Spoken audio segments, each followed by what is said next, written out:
you bring a child into this world, it is your responsibility to do that. And that is the pandemic in our America, is men not taking care of their children. Like, that's a pandemic. I mean, it's like, I think it's 1 out of 3 children don't have their son. I maybe the numbers, I think they're pretty close to that, is there's not a father in the child's life. And the women are very important, and so are the men. So are the men, and it's like, it's this, oh man, it just gets under my skin to see, especially when, even on social, when they're using their kids to go viral. What if your kid, when they get older, didn't want to do that? What if they're like, this is embarrassing? Focus on hitting your goals in every area of your business. Remember, the universe rewards the bold. A leader has to take the risks. All right, Mr. JV, what's going on, dude? How you doing, brother? I'm doing fantastic, man.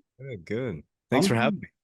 Yeah, I've been looking forward to this, man. I mean, no question about it, man. You are an absolute superstar. Thank you, man. The Warrior Academy.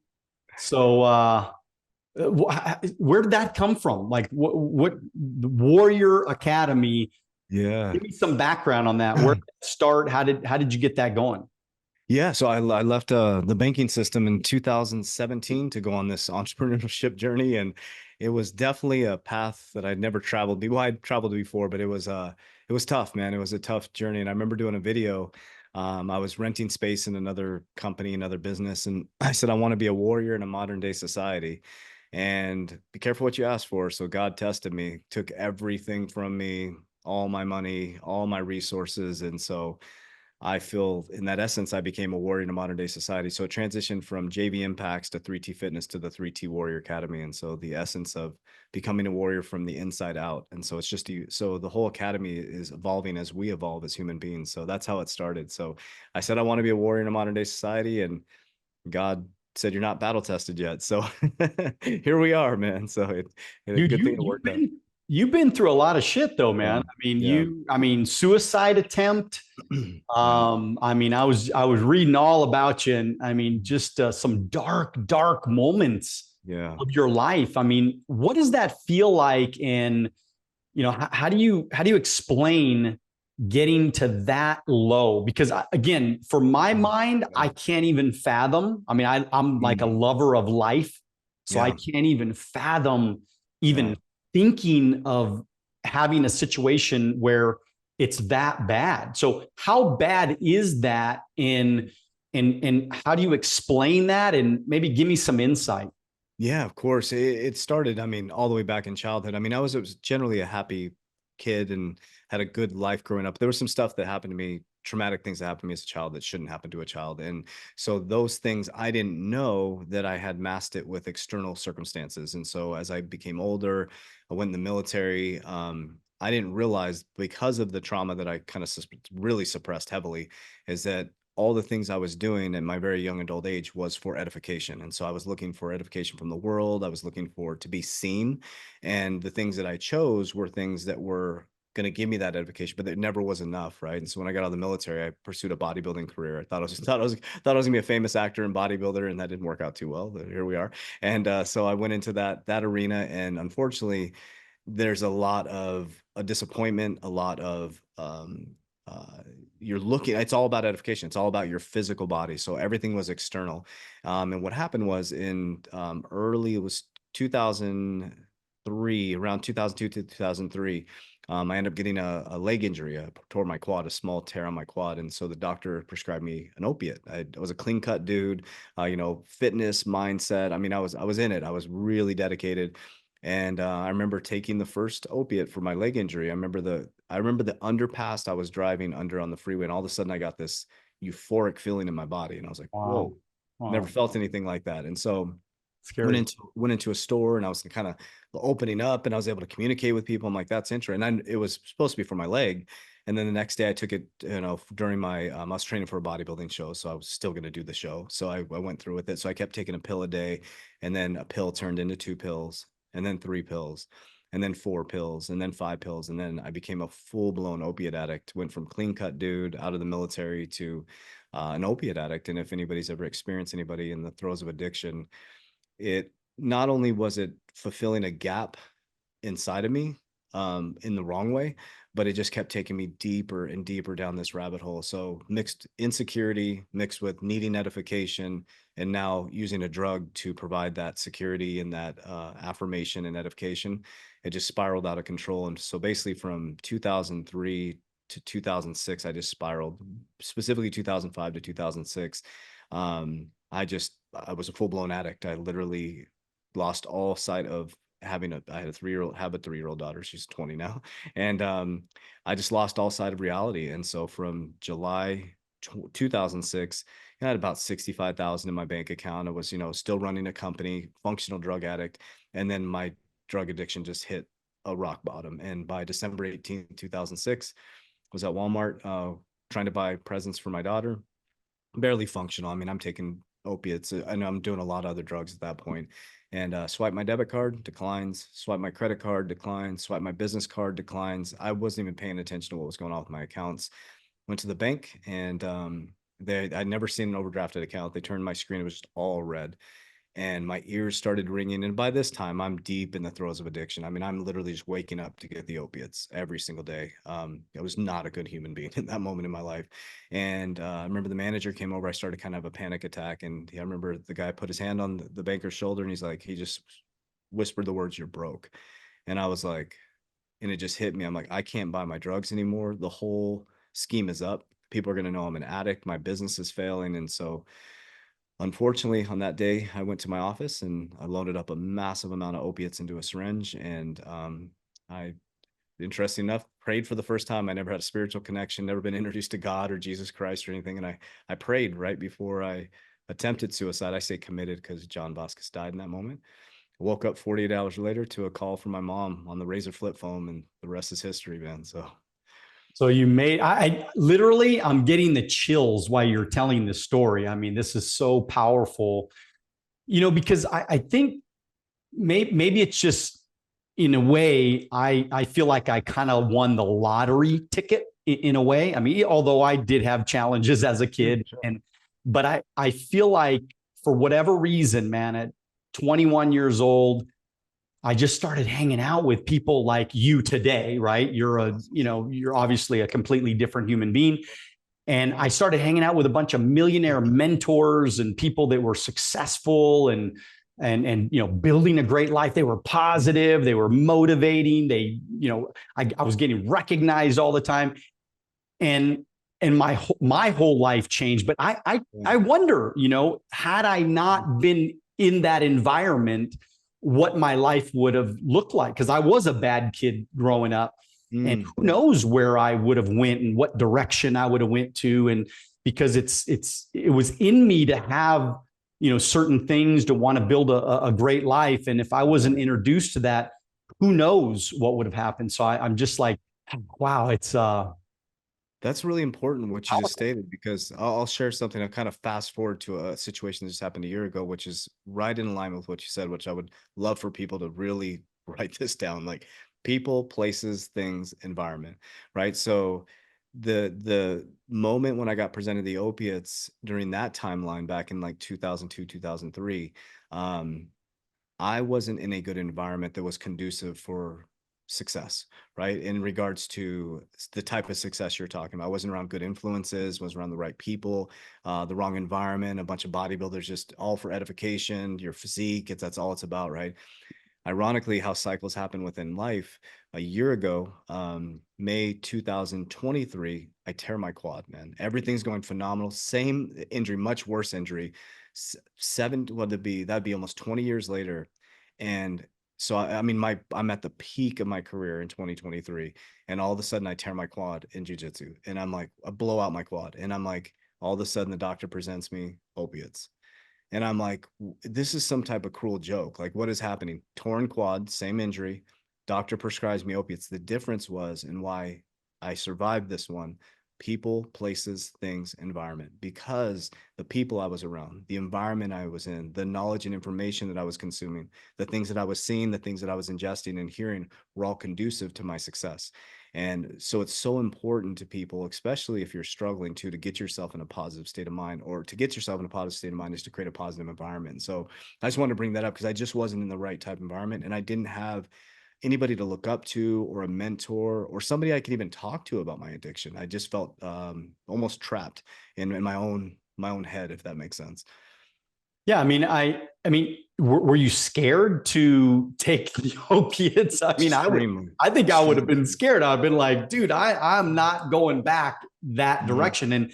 And the other question is, you know, what role is big pharma playing in our lives? I mean, right? Everything is just this situation. Now, granted, I mean, you're probably in Mhm. so much massive pain, you know, maybe that was the only cure at that moment. But I'm Mhm. just saying, are we being over prescribed right now? I mean, is Oh my God. pharma really Mhm. going too far and trying to take control of our bodies and our minds by these substances? Oh yeah, that's been happening since the 1900s, man. I mean, with petroleum and you go in the richest families in the world, they said we have enough educated people. We need a society of workers, right? So they got us to start in our education system. They got us to memorize and taught us how to trade time for money. Think about a schooling system, right? Get two 15-minute breaks, a lunch, and you're there for 7 hours, right? And then you get the weekends off. What does that sound like? A job, right? They teach you how to memorize. They don't teach you how to cooperate. They have you sit in a desk, be quiet, stand in line, kind of like a prison, right? And then they talk about the petroleum, like the pharmaceutical industry, right? They realized, oh my gosh, we can actually use this petroleum to create pharmaceuticals. So now you got a society of workers. You got them on pharmaceuticals, and then you mess with the food, so they're sick enough to be able to take the. It's just a vicious cycle, and that's what we're experiencing right now in our society. It's like people in the Eastern medicine, they heal from the inside out. They treat the problem, we treat the symptom. You know. Yeah, I mean, it's to me, it's insane. I mean, you know, I think it all came to a massive like wake up call for everybody when COVID hit, right? I mean, in Yes. 2020, and then all of a sudden they're saying, well, you're going to have to comply, and if you don't comply, you don't love you don't love your country, and you don't love your neighbors if you don't take the jab. Yep. And so, you know, somebody like me, I've always been a little bit of a rebel without a cause. Yeah. And the COVID thing hit, I was a rebel with a cause. And I'm saying, this is not going to happen. I'm not going to allow the government to tell me what I'm going to put in my body. Like it just does it. For I don't know why. I don't know why I thought the way I thought when I was completely against 95% of the country. Mhm. 95% of the country was like, man, just, you know, here you go. Here's my arm, man. Whatever you want to do to me, just do to me. And I'll stand Mhm. 6 feet away and I'll put this mask, you know, that has completely Mhm. porous. I'll put this Yeah. mask that does absolutely nothing on my face so I can comply. And Yeah. that scares me to comply blindly. It's just Mhm. always scared me. That's probably why I didn't go to college, probably why I ended up becoming an entrepreneur, probably Sure. because I, you know, but in that kind of interesting how all that worked out where I didn't comply and my life's turned out pretty darn good. And Good. you know, because I've used my own thinking and my own mind, and I studied things and I researched. You know, instead of being Mhm. a sheep, I Mhm. actually researched the things that I wanted to know about so that I can make my own choices in my life. I mean, what's your thoughts? Yeah, that's powerful. That's one of the things when I'm coaching people, I'm like, why do you believe what you believe?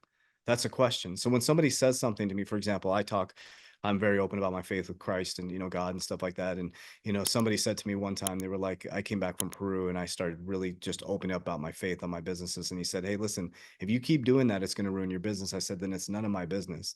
And he said, the way you're speaking about Christ is incorrect. I said, well, let me ask you a question. I said, why do you believe what you believe?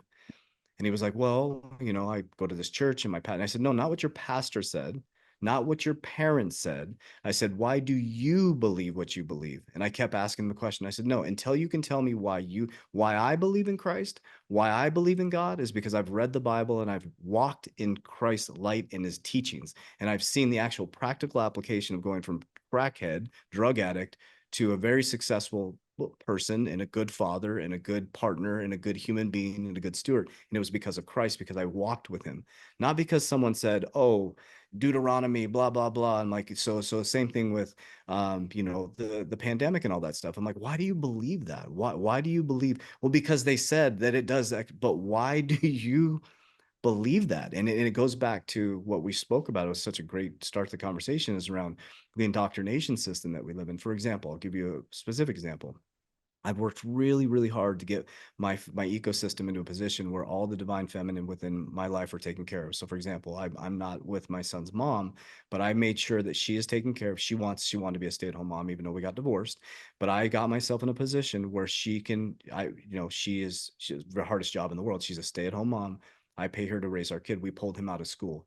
To see the difference, I get emotional talking about it, to see the difference in my son from going to a school for 7 hours a day versus him now having the freedom to do schoolwork when he wants to, right? Number two is to lean on the subjects that he enjoys doing, right? Number three is he's not in school every single day. Fridays he takes off. Him and his mom are traveling. They're enjoying, she's with him at his young age.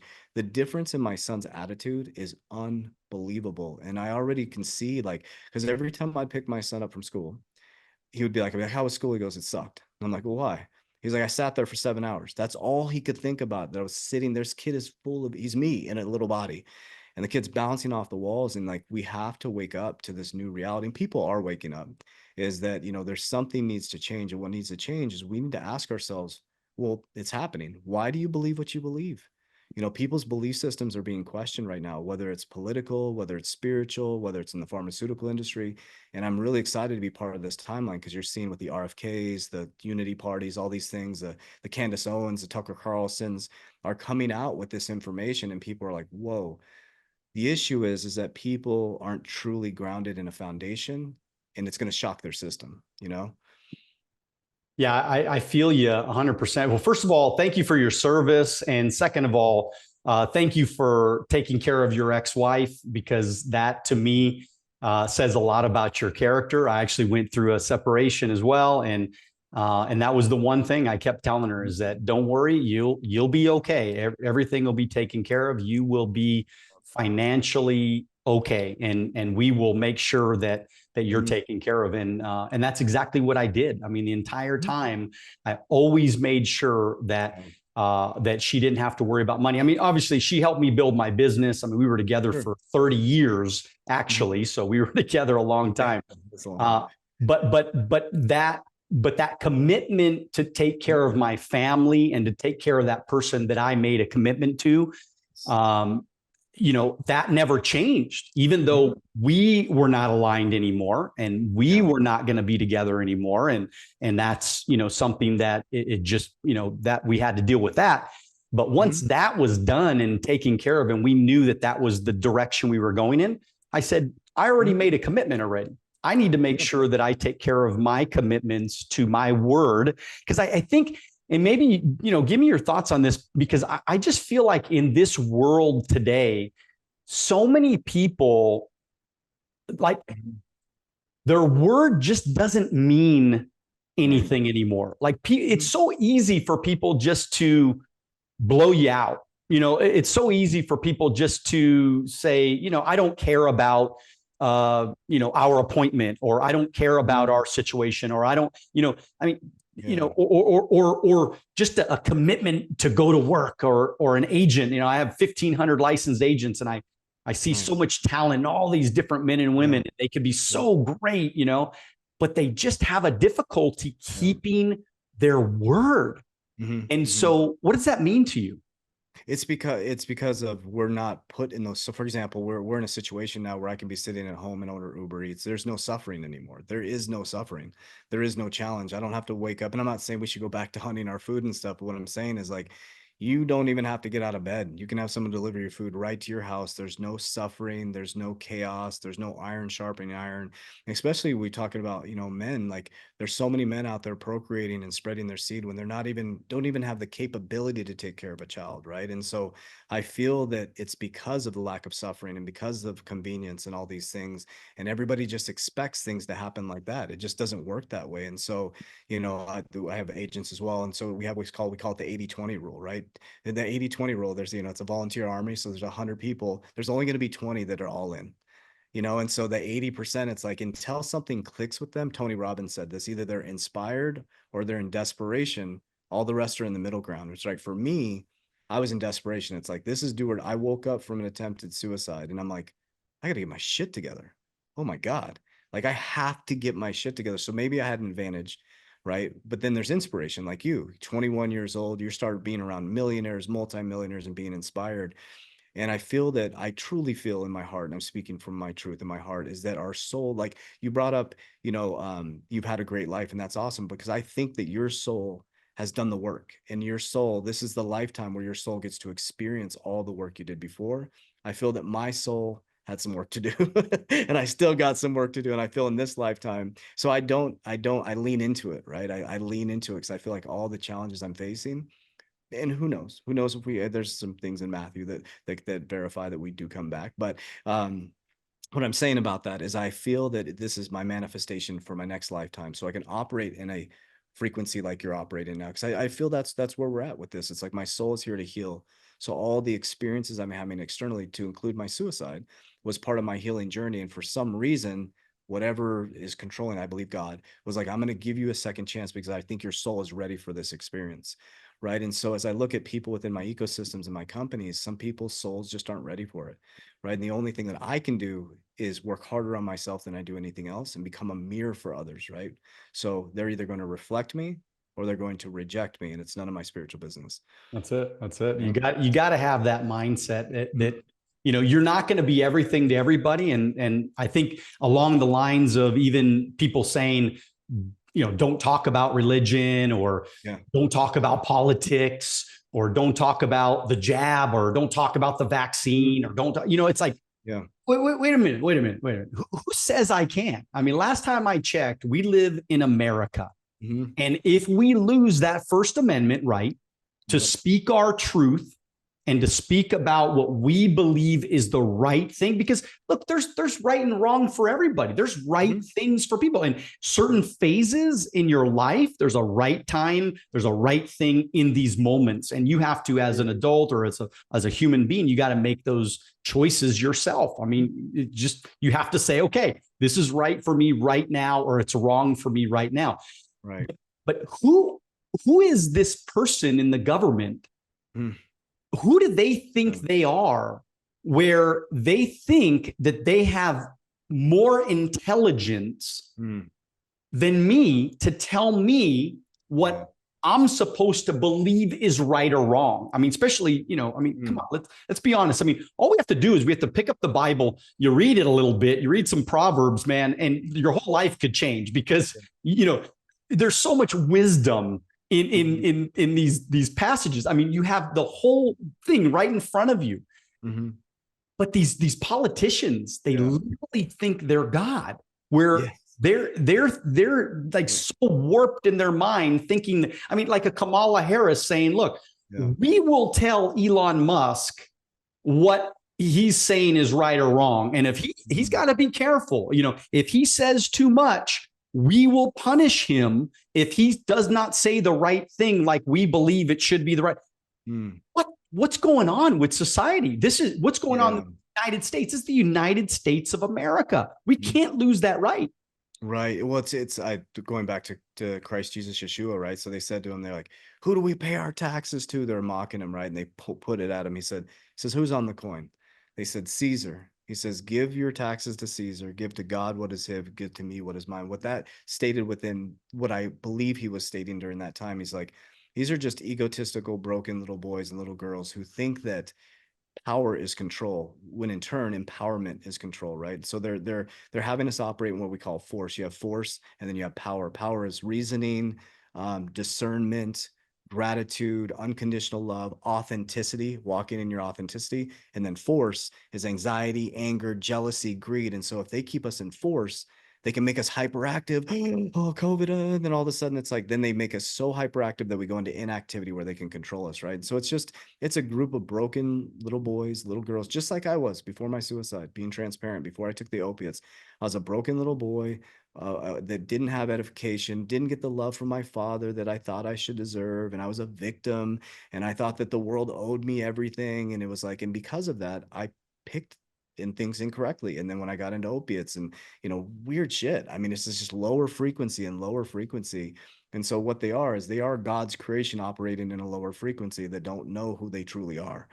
right? And so the essence of what they are, the devil, they need to deveil who they are, and it's coming. It's coming, man. I'm telling you, like I believe, I don't think Christ is coming on a white horse and from the sky, but he is definitely awakening within humanity right now. And so, I bring up the Tucker Carlsons, and people are awakening, and you're starting to hear the God conversation come up a lot more, no matter what vehicle you're in to get to God. It's coming up over, because people know that we need some sort of foundation of Christ or God, whether it's Buddha, Muhammad, whatever you believe in.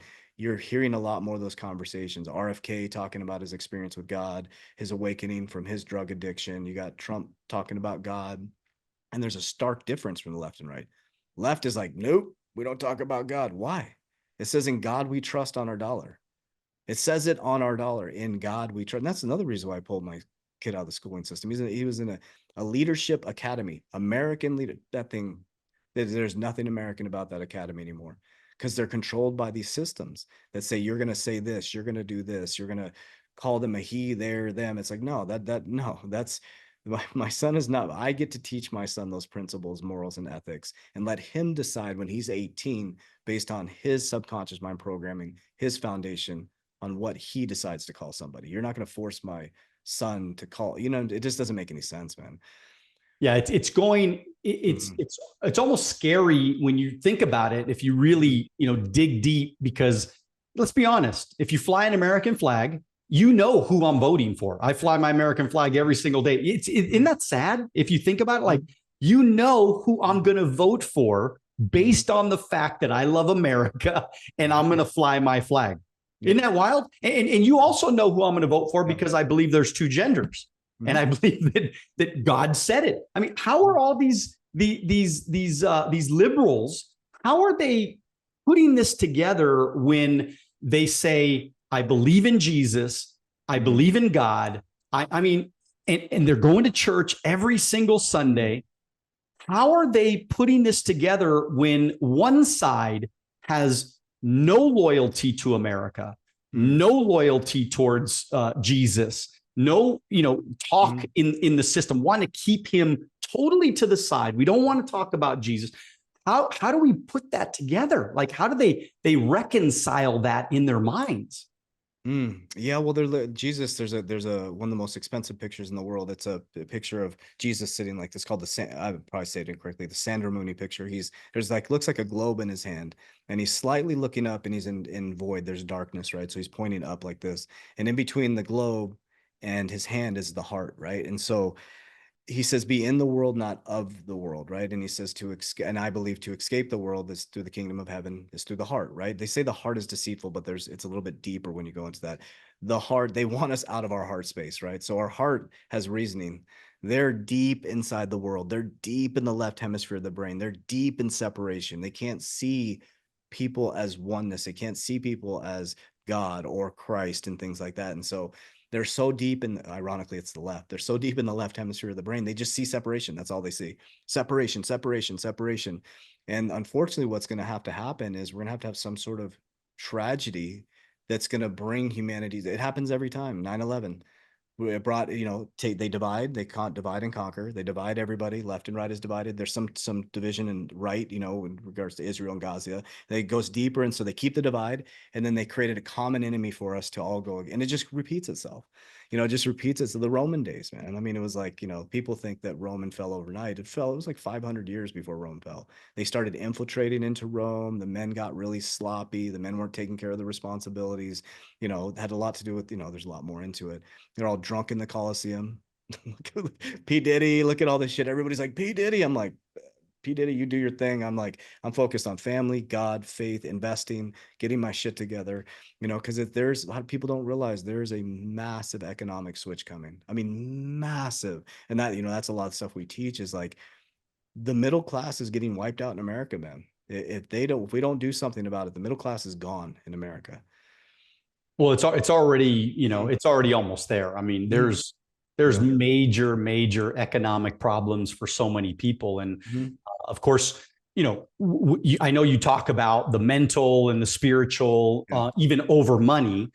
And of course, people need money. And so how do you put that together? I mean, so do we focus on just the mental and the spiritual and not worry about the money, or is money important? Oh, it's extremely important. Absolutely. It's extremely important. So I say every single day to my team, we're building $1 billion ecosystem. People are like, well, you talk about spirituality and you talk about being a billionaire. What's wrong with that? There's nothing wrong with that. It's the intentions of the money. Like, what do you do? So we have three seven-figure, oh, sorry, to be very clear, two, almost a third seven-figure ecosystem will be this year.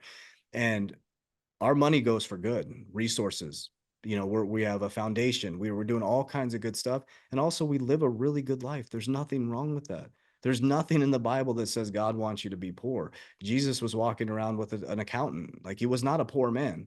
He had everything he needed and abundantly, right? And I think it's all a state of mind where people talk about being spiritual. You have to be poor and you have to give up all your stuff. No, you have to give up the greed. You have to get what we're experiencing in America is exactly what we need to give up. This greedy power, like hungry, lustful, all this stuff. That's the stuff that they're saying.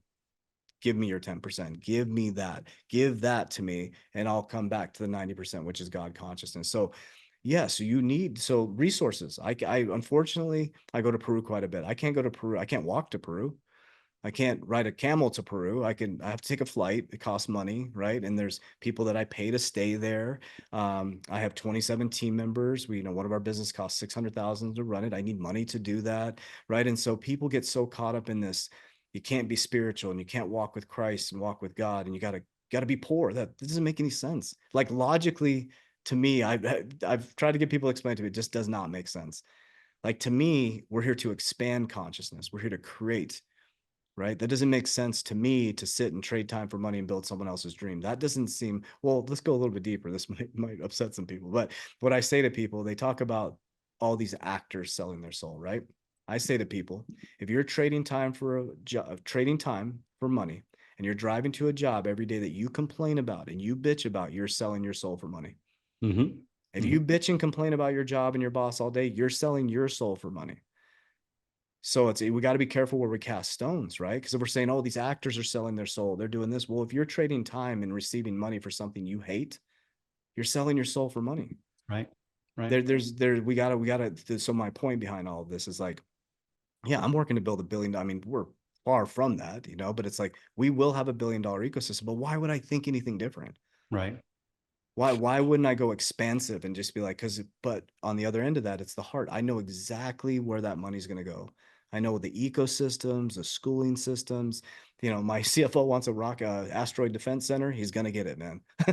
That's what he wants. We might as well dream, right? I So, love it. I yeah. love it. Because you kind of talked about the selling of the soul, and I was just listening to something this morning, and it was almost like I don't know if you watch Pat Betcher, David Oh, love it. Valuetainment, and Love him. I love this guy. I Huge mean, fan. he's actually comes from the same industry I come from, so we're kind of connected in a way. Yep. But what's interesting is they were talking about Justin Bieber Mm. and how, well, I mean, let's be honest, man. I mean, there's a lot of parents that are selling their kids' Oh my souls God. to people like P. Diddy. Mm. He's 14, 15 years old, put in an environment of Mhm. drugs and alcohol and Mhm. who knows, right? I mean, some crazy sexual shit that's going on. Yep. And I mean, from a parent standpoint, I mean, where's the vetting out these people? Like I Yeah. barely let my kids ever spend the night at anybody's house Me when they too. were growing up. I have an 18 and a 22-year-old, Yep. let alone letting them go to P. Diddy's house for the weekend or for the week or for a camp or something like that. I mean, Yeah. we're talking selling your soul. And so I Mm. don't know. I mean, are there some of these actors and actresses that come to Hollywood and get kind of Mhm. caught up in that noise? Are they selling their souls in a way? Oh yeah, absolutely. I mean, if you're doing, for example, if a parent is giving their kid, it's like sacrifice. If you're putting your kid in that environment, you know what's going on. I mean, that is just weird. Why would you let your kid go there for 48 hours? Like my daughter's 20, she lives with me, and I teach her. She's 20 years old. She's still a young girl. I'm not going to let my daughter at 20 years old. I'm very protective of my daughter as well. I teach her how men are, what the ecosystem looks like, what divine masculine men are versus divine toxic men. My son's 8 years old. I will not let him stay at anybody else's house, right? Things like that. And so it's funny. My content that's gonna be coming out on my spiritual channel is next week is all about. No, I can't make this shit up. It's all about. I'm like, men, stop using your kids to go viral. Stop. Like your job, if you have a child, I get fucking emotional. Your job is to protect that child with every ounce of your soul. That is your job. Like your job is to be fit enough, to be sound mind, to be financially well. If you bring a child into this world, it is your responsibility to do that. And that is the pandemic in our America is men not taking care of their children. Like that's a pandemic. I mean, it's like I think it's 1 out of 3 children don't have their something. I maybe the numbers. I think they're pretty close to that. Is there's not a father in the child's life, and the women are very important, and so are the men.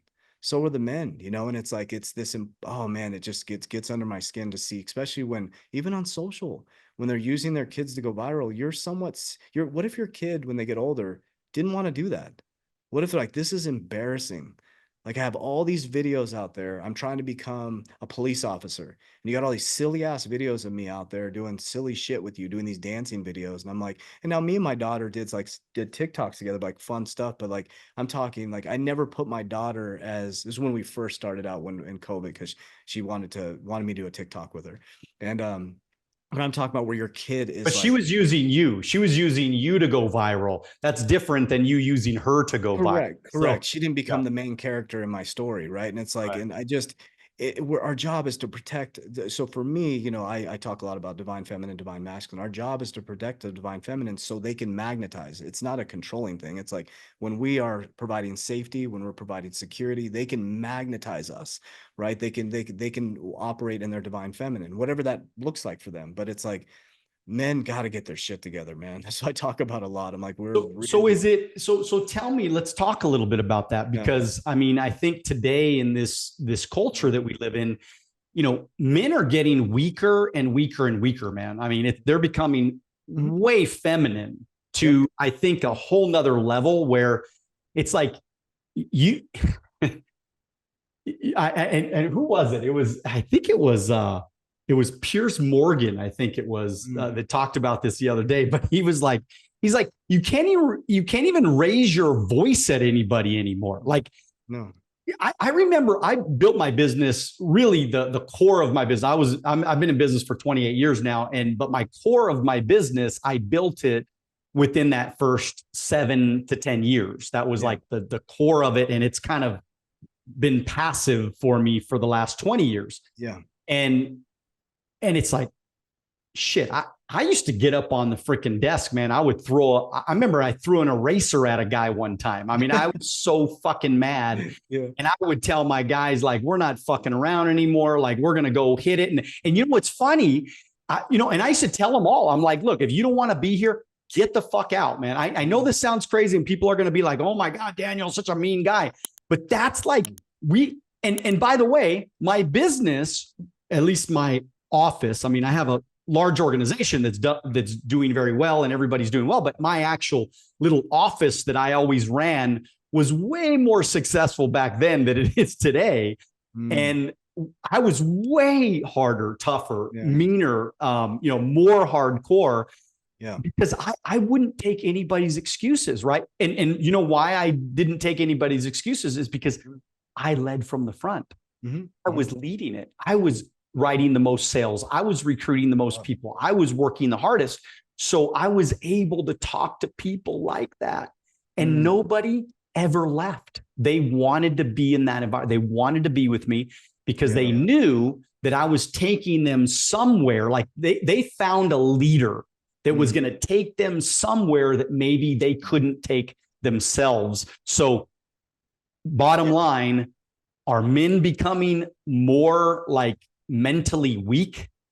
Yeah, I think they're lacking purpose and principles. Number one, they're lacking a purpose, right? So what is the purpose right now? It's like they wake up, they go to a job, they clock in, say you're a banker, you clock in at the bank and you got your little suit on and you do your thing, you have your 15-minute breaks, you go to happy hour. There's just no purpose to that. Then they go watch their favorite football team, they wear another dude's name on the back of their jersey, which I'm like, Sorry, I just like, I'm not just not for me, man. I'm not wearing any other dude's name on the back of my jersey. No offense to Never. anybody. So it's like they idolize it. It's not that they're, it's just what they grew up in. It's like our great grand, so our parents, grandparents who went through the Great Depression, those dudes were hard, and gals were hard as nails, man. So what we're going through is, it's, have you ever studied the fourth turning, right? So we're in the 2008 to 2000s. It's pretty powerful. It's a book called The Fourth Turning. So 1929 to 1942 was a rough time, the Great Depression, right? People became hard as fucking nails, right? So then we go after World War II. We Bretton Woods, we become the dominant currency. It's the 50s, dude. Things are like, got your briefcase, everything, picket fences, everything starts to go. And people were good. They were good. They were building American dream. And then we go into the 60s and 70s, a little bit of rebellion. And we keep going into these cycles. It just happens over and over again. And the cycle that we're in right now is men, specifically, I'm speaking to men's hearts, is we've had too much of a good thing. We're sloppy, man, right? What's more important to us is playing poker with our buddies, watching your favorite football team. And we're not focused on having a purpose, number one, and number two, principles. So I always tell people, men that I work with, like, if you don't have principles, I can't work with you, man. Because, for example, mine for business are integrity, honesty, uncompromising belief in God. So if I can't measure your integrity or honesty, and I can't speak about my belief with God, then I'm not doing business with you. You can be whoever you want, but don't let me not talk this way about Jesus and God. My family is peace, freedom, and family structure. If anything disrupts my peace, freedom, or family structure, it's a hard no. That's including business deals, relationships. And I stand on those principles. And I developed purpose, right? I developed a purpose-filled life. The things that I'm in the insurance industry to have one of my arms of my business insurance. And, we're building a massive insurance organization. It's like the purpose of that is to help humanity. It's not for me to be rich and have private planes and all that stuff. That stuff will come and be there because there are resources so I can move quicker. But the purpose is to help humanity. All my businesses solve a problem for humanity, right? And so I think, I know, I don't think, I know that that's what men are lacking, is purpose. Because I think, when I was a banker, I mean, I went from suicide to banker, blah, blah, blah. And I was that guy. That's why I left. I'm like, I'm waking up, I'm trying to get to regional president. When I get to regional president, it's like, that was my purpose. Get to regional president, because then I can have two BMWs and I can have the bigger house. And I was like, what is my fucking purpose here on earth? Like, my purpose is to go to these meetings with people that are stating shit that they're not even really doing. And then we go back and we walk into these banks and everybody bows down to us like we're freaking some famous person. And I'm like, this teller, Julie, is sitting there, can't even take care of her kids. The dad's not paying child support. And she's got to bow down and clean the branch. I'm like, why don't we clean the branch for our customers? And I just started to think this way while I was in banking. That's why I left, because like, this doesn't feel right. And so when I left, I was like, okay, there's a whole different world out here that I haven't experienced yet, which is entrepreneurship, right? And taking control of my dreams, like dreaming again, saying, listen, this is like that's what I love about what I do and what you do as well. It's a path less followed. It's much more difficult, but the reward is great. Because every day I wake up with purpose, right? And I know it's cliche. People say, I don't work a day in my life, man. I mean, I don't even have shoes on, man. I'm like, this is, and I show up who I am. This is who I am. Like, I'm a hippy dippy dude that is very spiritual and loves wealth. And that's just who I am, man. I like cool shit. I like fast cars. I like neat stuff. And there's nothing wrong with that. And I think that's what they lack, is purpose. And I'm not trying to be like anybody. I'm not trying to impress anybody. I'm not, I don't care what environment I'm going to show up like me. Right. And to me, that's freedom. And what we call it is becoming the fool, right? Be like, that dude's a fool, man. Okay. Okay. I love the authenticity, man. You do you. And that's the beautiful part about America, is that yes, we're different, man. It's okay. We all don't have to dress the same. We don't have to look the same, but we do have to have core principles that are the same. Because if we have a society that one segment of the society doesn't give a shit about the rules and the laws of the land, then we're going to have a problem. And I guess what I'm getting at is, what is the next step, in your opinion, with America? Like, what's going to happen? I mean, I don't know. Look, I made money in the in the Obama era and the Clinton era and the Bush era and the Trump era. I made money no matter what, no matter who was the president. Yeah. But I do feel like is something coming to a head, man? I mean, because I don't know if it's just a weird tension or maybe I'm just overthinking it, but what's going to happen? Let's just say that Trump wins, right? There's going to be massive riots. Yes. What happens if Trump loses? Yeah, let's go both scenarios. I don't know. Yeah. So what's your thoughts if Trump wins? What do you think's going to happen? And I'll just stick to what I'm good at is macroeconomics, right? So like I'll talk about it from a financial level. So it's like so if Trump wins, it's going to be very favorable for, I'm heavy into cryptocurrency as well. It's going to be heavy for the crypto markets, the asset markets, things like that. There's going to be riots, all that stuff. Either side, it's going to be chaos, right? The issue that Trump is going to deal with is the bond market. A lot of people don't understand bond markets. Our bond market is a very, very dangerous position. So most debt in the United States, for example, the debt that in 200 years, America's never been in a position where we have more debt than we have income. We have more debt than we have income. Now we're turning the printing machine back on and low interest rates, which could put us into stagflation. The bond yields inverted 27 months ago. They're re-inverting, which signals a massive recession. So now you have a bond market that's all messed up. All our debt is, all our currency is denominated in debt, right? And so if the other countries, or how the elites could mess with Trump, is they could jack up the bond market. So if the other countries start dumping US treasuries back on America in a high interest, a low interest rate environment, it could create a sovereign debt crisis. And and I think that's what they'll do, is to put it, he's in presidency and they could affect him through the bond market, right? Do I think he's resilient? Could he get through it? Absolutely. He's a badass businessman, but he's pushing back on tariffs and stuff. He'll put tariffs on other countries. He'll bring, production here, crypto mining here. Everything will start coming here. It will be a bumpy road. On the other hand, because I'm heavy into cryptocurrency. And so like on the left and right will look completely different, right? That ecosystem is going to be here, but the left is more central bank digital currency, monitoring, very, very different environment, more China-based kind of, it's kind of like we'll be heading into that type of world where, think of Canada, right? When the truckers were protesting, they literally shut down their bank accounts, man. Wow. So there's going to be a stark difference in the economy. There is one thing that is neutral, is that there is an economic shift, switch that has to happen, right? We don't have any money in the system. It's all debt. So something has to change. We have to go, 1971, they detach us from the gold standard. Well, the reason why they did that is because they realized by backing it with gold, they're like, shit, we have a spending limit. We want to open our checkbook up wide. So they just detached us from, first of all, they didn't have our gold. And so they detached from the gold standard since 1971. Yep. The wealth gap has become massive. Like, for example, my parents bought their home for $25,000 in 1973.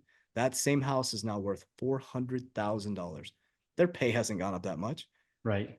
And that's why the average middle class needs to be 150,000 a year now to be middle class. So we're at this sovereign debt crisis point. We're at a tipping point for Americans. And they can say the economy is great all they want. How they always say that, oh, the stock market, look at the S&P. There's just a congressional hearing with Gary Gensler, one of the SEC commissioners, was like, have you seen the S&P? It's like, those companies are propped up by printed money. Right. Have you seen the single mom go in the grocery store and it's $90 every time she walks in that grocery store? Like, let's pull our head out of the clouds, guys. And like, so either way, I think Trump is going to fix the economy. Yep. I think if Kamala comes on board, either way, we're going to see some sort of big stock market collapse from 2025 to 20 because of the bond market. So either way, it's going to be bumpy. It's going to be really rough. I think that Trump has the resilience. I think he has the business knowledge, and I'm a big fan of RFK. I'm a big fan of RFK. RFK coming on board because he aligns with my principles, morals, and ethics. And I think if that unity party comes on, you put Elon into the efficiency in the government, it's like that'd be a pretty badass cabinet. So, oh, absolutely. I mean, I think the one issue that I have probably the biggest challenge with, if Kamala, I mean, I think this is like a no-brainer issue that anybody that's Democrat that's watching right now, listening, if you're a Democrat and we allow Kamala Harris to tax us on unrealized gains, we are screwed. We're screwed. So can you explain that to our audience, like what that means and how devastating that could actually be to every person that owns a house, every person that has money in the stock market, you name it? Yeah, it takes away the whole American dream. For example, I'll use crypto, for example. I'm a big crypto holder, right? What that means is, okay, not on my gains that I pull profit and I now have, say Bitcoin goes to 200 and I pull $100,000. I need to pay taxes on that. I get that, either short-term, long-term capital gains. What they're saying is that 100,000 that I made, even if I don't pull it, I'm going to be taxed on it. So where are you going to get that money from? So you're sitting in your home, you're buried in debt, your credit cards are maxed, and you get a $300,000 gain on your home because the assets go up. You have to pay taxes on that. Where's that money coming from? Where's it going to come from? You have to pay capital gains on things that you didn't even accept. It makes no economic sense at all, and it will destroy the economy. I mean, it literally will. And maybe that's their mission. I don't know because Well, I think it's going to be a housing grab. That's Mhm. really, in my mind, that's what's going to happen because a lot of people, they're not going to be able to come up with the money to pay the No. taxes, which means that they're going to go into foreclosure.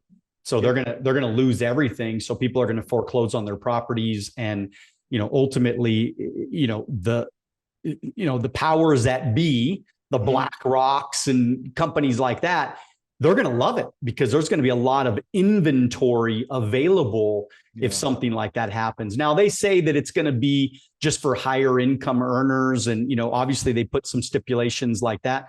Sure. But the challenge is, and I was just having this conversation the other day with a friend, and it's interesting the way that the left works Mhm. because what they do is they implement something, right? They say, okay, well, the first Mhm. step is you got to stand 6 feet away, right? Mhm. Mhm. Okay. And then we go, okay, all right, it's not that big of a deal. Just stand 6 feet. Who cares? You probably don't even like the person anyway. So no big. And then they say, you got to have your mask on. And then we Mhm. go, I don't want to put on my mask, but you know what? It's not that big of a deal. So now I got to do the mask and I got to stay 6 feet away. And then now you got to pull your kids from school and you got to put them on Zoom. Right. Mhm. So now we go, I don't like doing that, but it's not that big of a deal. And so it's like the frog in the water, right? The boiling water. Yes. They just sit there and we just take it and we take it and we take it and we take it, and we Mhm. don't even notice that all of a sudden you go, what the fuck? I mean, like Mhm. think about the Patriots, right? That created America, right? We're not Mhm. America right now unless the only reason why we are America right now was because of a 1% tax on tea. Mhm. Mhm. And what are we paying in taxes now? 50%, 60%. I mean, Mhm. ultimately, when you're factoring in, Sure. sales taxes and property taxes and taxes on taxes and Yeah. estate taxes and everything. So Yep. it's just we're just taking it and taking it. Yep. And I think one thing that's important too is because what people push back and say, well, that's for the wealthy people, the non-realized gains. Well, who owns the businesses? Who employs you? Like, this is one thing I said to somebody the other day. I go, guys, I gave my team members in one of my companies last year a 20% raise to try to keep up inflation. We couldn't do it this year. We could not do it. It doesn't, I mean, we would have been out of business if we did it. That we're feeling the effects. Our rent went through the roof. I mean, it takes about in Arizona where we live specifically, it takes about anywhere from 12 to 19,000, it seems like, per year more for them to live the same life. And so we gave 20% raises this year. We came the year, we're like, God, we can't do it. Like, we can't do. Our rent went up because everything went up. Inflation went up. Our vehicles are more expensive. Our insurance went up. And I'm like, oh my gosh. Like, so if they start taxing our unrivaled, we own investments through our companies. If they do that, I'm gonna have to let people go, man. So That's you are affected by it. If it. you're taxing the wealthiest people in the world that own the businesses, guess what the number one expense is? Team members, payroll. That's it. It's anywhere from 30 to 40% of someone's overall gross. And who's to say, Mhm. JV, that right now it's for people that make a lot of money, but who's to say that next year they lower that bar and they get a little bit more of the population, and then the next year they lower the bar and they get a little bit more of Yeah. that population. So eventually it's just going to be normal. Like Yeah. Yeah. everybody's going to pay unrealized gains. It's just going to be a normal way of Yeah. life. And then the problem with this too is because as they take away your ability to take care of your family, feed your family, well, what happens if you're doing the best you can, right? You're raising your kids, you got a good maybe you're a plumber or something. You're taking care of your family, right? And then all of a sudden you need to make $220,000 just to be middle class. You no longer can pay your bills. Then that's when the UBI comes in, universal basic income. And that's when the whole control, that's when America gets flipped. America is not America anymore. Literally like, hey, you know what? We're just going to send you a $2,000 check, Daniel, every single month to make sure you're taken care of. You can't feed your family. Of course, you're going to accept that money. And then all of a sudden, your freedom start getting taken away. It's like, oh, we saw that you got a speeding ticket. You didn't pay it. We're going to go ahead and shut your light bill off until you pay that. Or we're going to shut your bank account down until you pay that. And people, they do need to pay attention to that. It sounds great. It sounds, everything's taken care of. And this is one thing that I struggle with too. It's like, everybody's people will not everybody people will say that, oh, why don't all these billionaires give $1 million to every single person? And it doesn't work that way. You literally, if you don't rewire the foundation, you're going to be in the exact same situation. That $1 million will go right back to the 1%. That's why they print money and give us stimulus checks, because it goes back to the 1%. And so people, what we teach is financial literacy. You got to rewire the brain, rewire the foundation to end up in a different situation. I kept going broke because I had a weak foundation. I never was taught wealth. And then I finally went deep, got mentors and started studying. And I was like, okay, millionaires operate completely different from multimillionaires. And millionaires, multimillionaires operate very different from people that are close to billionaires. Millionaires spend stuff on things to impress people they don't even like. They live a lifestyle. The multimillionaires start to multiply their money. And then the ones above that protect their money, their number one job. And so I started operating at a small level like the multimillionaires. I'm like, okay, I'm just going to operate like that. And then my paradigm started to change. So now I'm just working on protecting my money. And so, I always tell people there's levels of the money game. People who trade time for money, that's the lowest form of pay. And you have people who manage people who make money, senior managers and manage managers. Then you have senior level managers. Then you have CEOs, doctors, and there's people who manage wealthy people's money. So if you want to skip the bottom, trading time for money, just start managing wealthy people's money. Just skip to the top, right? That's why we got into financial services. We love it. We love helping people. And I teach people, I'm like, stop trading time for money, man. We 68, $68 trillion is going to trade hands in the next 25 years because of, crazy. I mean, we got the baby boomer generation. There's 80 million babies that were born, 46 and 64. So, I mean, it's massive, massive amount of people. But what's the next generation? It's the millennial generation with 93 million babies that were born. So it's never going to stop. There's so much money available. And yeah, you're right. You start managing people's money, and there's a lot of benefit to that. You work a lot with crypto. The government wants to regulate cryptocurrency. Is that going to happen? Oh yeah, one. I've been saying that since 2020 because I came from the banking system. Like, first they resist it, then they sue it, then they regulate it, then they join it. So Tim Draper, right? So they literally, so it's the same thing every single time. Whatever they sue, what are the biggest companies that they sue? They're some of the biggest investments that people made the most money on, right? Tesla, like every company the SEC sues ends up being one of the greatest investments ever. So what they do is, so BlackRock in 2017, Larry Fink, Jamie Dimon, they're like, cryptocurrency, Bitcoin's used for money laundering. It's a fraud. At the same time, I can show you facts, figures, numbers, logic. JP Morgan was buying Bitcoin on the different markets. We can go into all this stuff. He was creating his own blockchain technology called JPM Coin and Onyx. Wells Fargo's with R3. Bank of America has Ripple in its patent, which is distributed ledger technology. 2023, all of a sudden, BlackRock, Larry Fink says, he goes, I made a mistake. It's a flight to quality. Creates a Bitcoin ETF, right? So it was, think about this too, what Bitcoin, this is really important for people to understand. Bitcoin, 94% of the supply is gone. There's only 6% left. It'll be mined for 116 years, and you can only mine 450 a day. Cynthia Loomis just came out with a bill that Trump is all about and RFK is about to pull Bitcoin underneath the treasury, which would solve our sovereign debt crisis by 2045, or half of it by 2045. Why? Because you can't print it.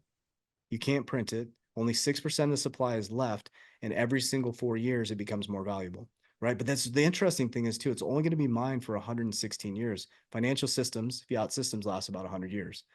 So I was like, man, the very thing they told us was like this fraudulent thing seems to be the very thing that was created that can solve the debt crisis and all the blockchain technology. Like, like, people won't even realize it. By 2030, everybody's like, crypto's a fraud. You're going to be operating on crypto without knowing it, a blockchain. And I think people think of crypto, just think of Bitcoin, right? I'm a big investor in Bitcoin now. It's like, and a lot of other alternative coins, but I focus on the ones that are real world solves, right? And so the crypto, like But Bitcoin is, what are some of the real world solves yeah, of areas? I course. mean, or Yeah. currencies that you like? Yeah, of course. I'll break them down in categories. So Bitcoin would be like gold, a store value, right? The people people aren't gonna transact with Bitcoin. It's slow, it's clunky. It's like a store value. It's like gold.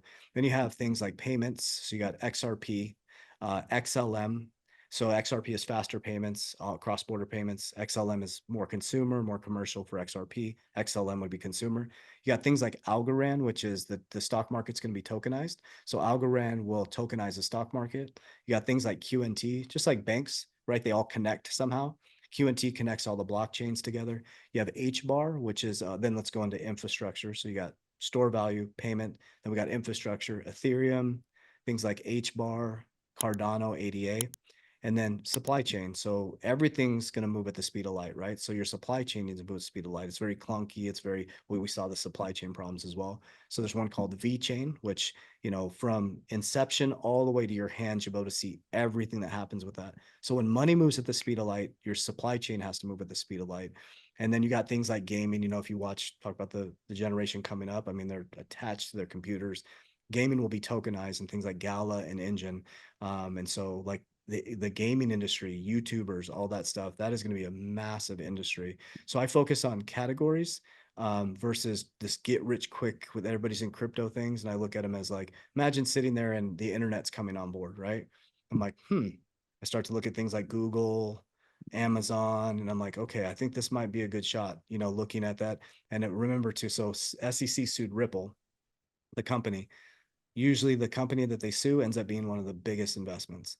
So that's we do. We do a lot of research in studying historical patterns. And then we look at, and also too, like it's very simple to understand. Nothing ever goes straight up, right? Everything's a wave of energy. So now we're going into the crypto bull run in November. I accumulate when everybody's running, and I sell when everybody's trying to get rich quick. I just do the opposite, and then I bring it down into insurance products. I actually make sure I insure my wealth in tier one capital. So I pull it from the risk pyramid at the top, and I bring it down to tier one capital, and I just repeat the process. So do you think that, so obviously cryptocurrency it's going to be here to stay.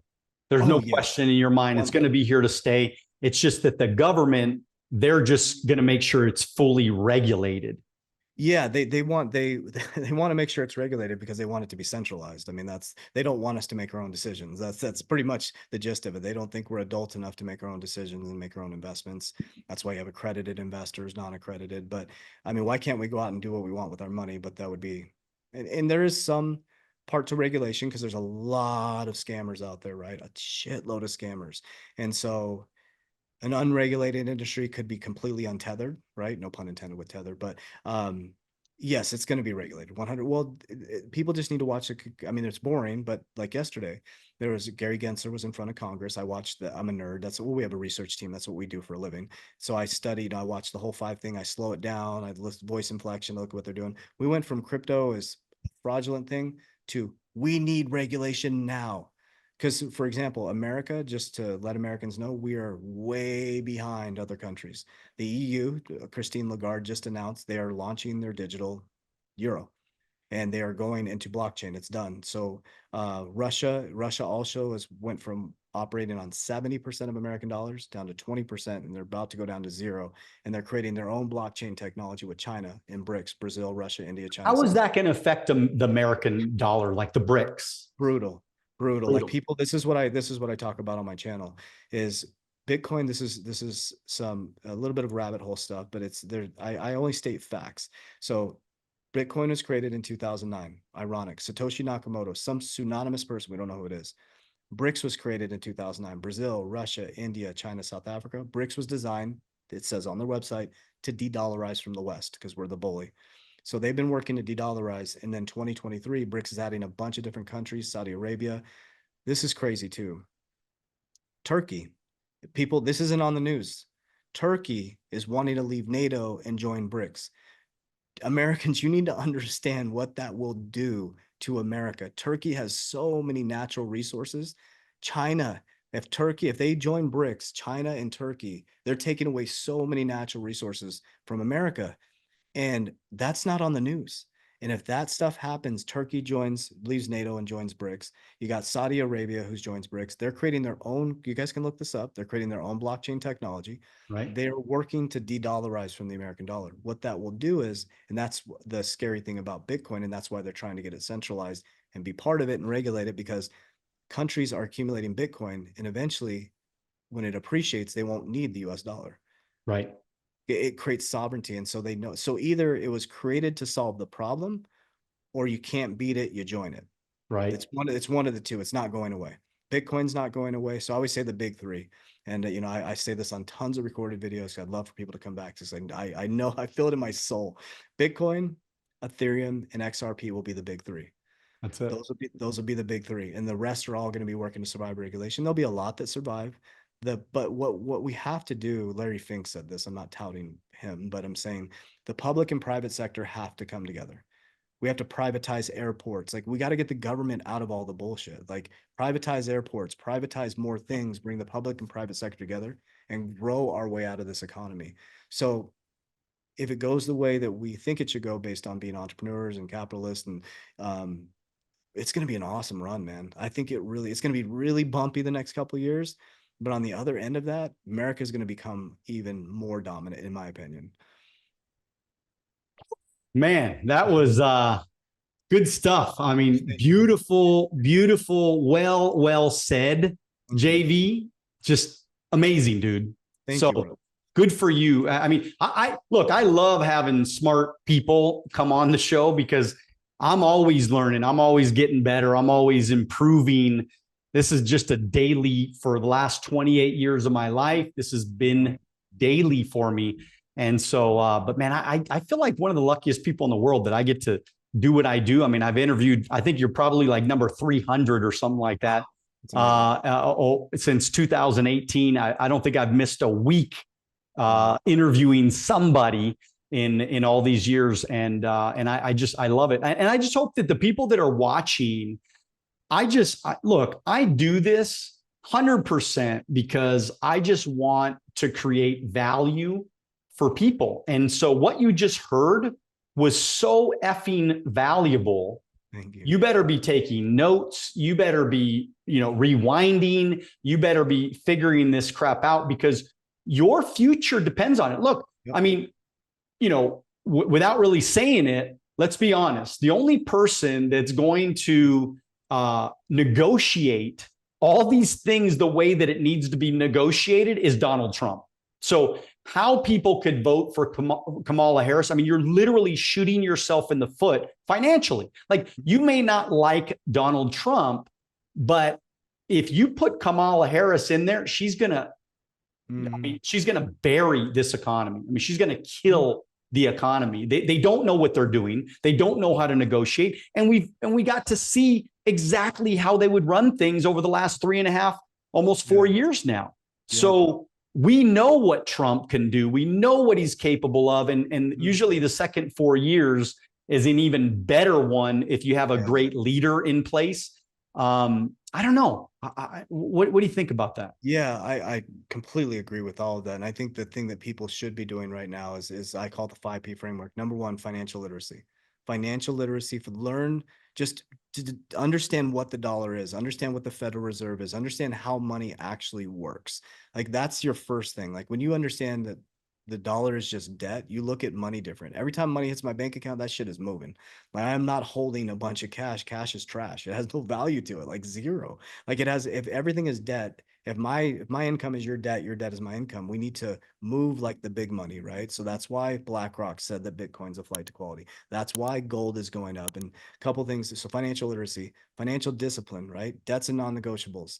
Like, if you're, and I say this too, and I'll say this with the most respectful way I can. When I'm meeting with a gentleman who he says, oh, I want to have 10,000 a month when I retire, retirement strategy. We're trying to figure things out. And I'm like, oh, okay, cool. Well, you're 45 years old. It looks like you're gonna have to save about $15,000 a month. What? And I'm like, then I said, well, let's look at your debts and non-negotiables. You got a big jacked up truck, $100,000 truck. They got a boat. They got four-wheelers. They got all stuff. I said, you don't have a money problem. You got a priority problem. Right. I said, go get rid of all that shit, and that will show me how committed you are to your family's future. because that's right there. That's about $5,000 that you could be putting into an investment for your family. So you look at debts and non-negotiables. Once you figure that out, get down to non-negotiables, things that you need to survive for this moment in time. And then you learn how to invest that extra money. Learn how to invest, be super disciplined when you profit, pull the profits, diversify, and then protect. And that's what people need to be doing right now. And so, because there's only two ways you're going to get out of this financially, you're going to have to earn more money or save more money. Like one of the two, right? You have to earn more or save more or get the right investments. And like, you can do all three. And I think that's really important because I keep preaching from the mountaintops. The financial system is in a really tough position. And unfortunately, it's the middle class that's going to get rocked. They're going to get rocked. And I would just hate to see people that have worked hard their whole lives, are doing the right things, are being good humans, taking care of their family, and then all of a sudden they can't support their family. Like, think of 1929. That's I don't mean to be a fear tactic person, but we just, with the bond yields inverting, this thing was a huge recession. We're in a recession. I mean, you can see it, right? People are struggling. If you just look at I'm kind of going on a tangent, but if you look at the consumer credit index, it's at an all-time high. Americans' credit cards are over $1 trillion. So we may not talk about this openly, but your neighbor is struggling financially. We're all feeling it. Yes, I built financial freedom and all that stuff. All my companies are feeling it, right? I mean, we're going to survive through it. We're going to continue to grow through it, but we get it. But I would just say that's what I would be spending my time, instead of aimlessly scrolling through TikTok, being obsessed with, like, for example, like I always say, Jesus says, take the middle ground, right? Get focused, go internal, build a fasting protocol, exercise, find a relationship with God, start studying, right? Find a accountability buddy, or gals, find accountability partner, start, get really focused. And so I'm really passionate about that right now, because here's the positive. It's the greatest time in human history to build wealth. It is in the worst economic times is when the wealthiest people are created. Right place, right Yep. time. This has been fun. JV, Yeah. you're Awesome. a stud, dude. And we could do like another 4 hours on this. I am so thankful for you coming on today. A lot of people are probably going to go, "What's up, man?" They're gonna hit you up on your Instagram, and they're gonna say, "Thank you so much for being on Wealth on the Beach podcast with Daniel Alonzo. What's up? What's going on?" They're gonna say hello to you. They're gonna reach out to you. They're gonna comment on all of your stuff, and they're gonna check out your YouTube channel too, because that's pretty badass. So, anyways, with that said, tell us how to connect. Yeah, awesome. Thank you. Appreciate that. So it's Coach JV, like junior varsity, but we're in the varsity. I'm just kidding. Coach JV_. And so we are verified. So make sure you look for the blue check mark. There's a lot of like false Coach JV. So Coach JV_ blue check mark. And then if you just go to Google, type in 3T Warrior Academy, everything will come up. We have it all hashtagged. So yeah, you'll be able to find everything. Thank you. Beautiful, man. Beautiful. Well, hey, look, I want to kind of close out and just let all of you know that this is a really, really important time in our life. And I just think that you gotta do your homework, man. I mean, just like he talked about, I mean, there's never been a better time to make money and be, focused on building and growing and doing great things. And so if you want to connect closer with me, definitely reach out at Daniel Alonzo. Of course, you can comment here on the YouTube anytime. I answer all my DMs and messages personally. So reach out and say hello, man. Let's chat. Let's have a conversation about how we can get you to that next level. And so, and of course, reach out to JV, say hello, and just connect, man. You can't build, if you're kind of right now struggling a little bit, kind of trying to figure things out, you can't have too many friends. No, you gotta reach out. You gotta say hello. You gotta meet new people. You gotta build new relationships. You gotta make new friends. You gotta get coaching. You can't be afraid of getting coaching. You can't be afraid of putting a little bit of your money where your mouth is and saying, "Look, I want a coach. I need a coach, and I want to get better. I want to change my life." And so it's what I did, and it changed my life. And I think that for a lot of you out there right now that are kind of making your way through, you got to make some changes. And so with that said, continue to dream bigger than ever, get after it, but most importantly, do it now. God bless you. We will see you at the top.